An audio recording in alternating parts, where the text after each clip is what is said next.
I want to talk about patience for a moment. You know what I noticed in real estate happened in the last 3 or 4 years? We used to have all these young real estate agents. They came in, they'd been watching the show $1 Million Listing, right? They was watching, you know, hey, look at this, look at that, right? They'd been sitting there following Gavin Rubinstein on Instagram, thinking, wow, look at that, right?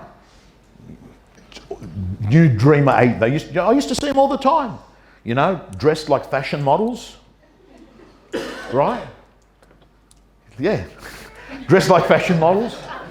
Except the only difference is what they were doing, David, is they would have very short pants, no socks, right? You know the look, don't get me wrong. Come on up! Because all these new young agents came onto the scene the last few years.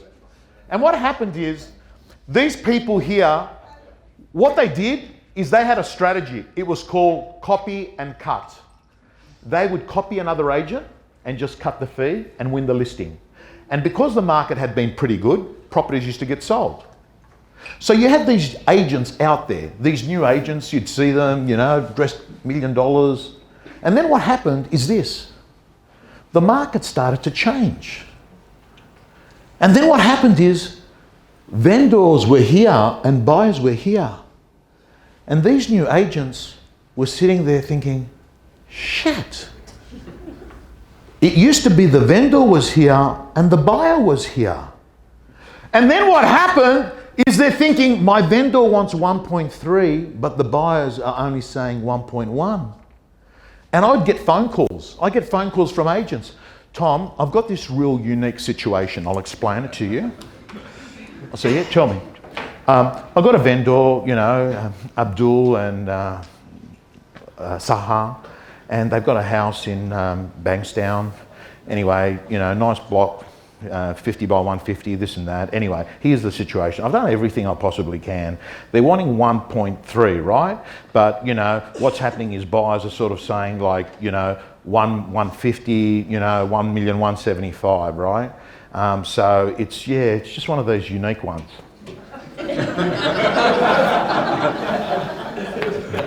I'd be sitting there silent, so, yeah, go on, what's the point? He goes, yeah, so what do you do? Here's the deal. That's normal real estate.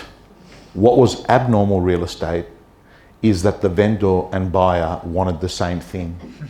The reason real estate agents exist is that they grind the gap.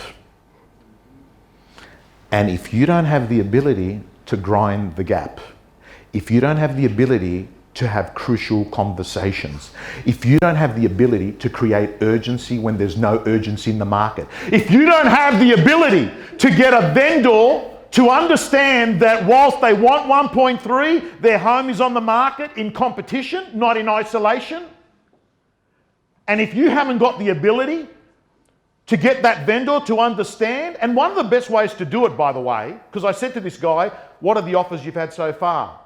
He says, we've had no offers.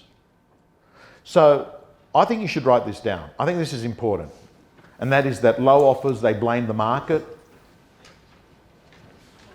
No offers, they blame the agent. I think you need to nail that into your head. You need to drill this into your head and understand it. Low offers, they blame the market. No offers, they blame the agent.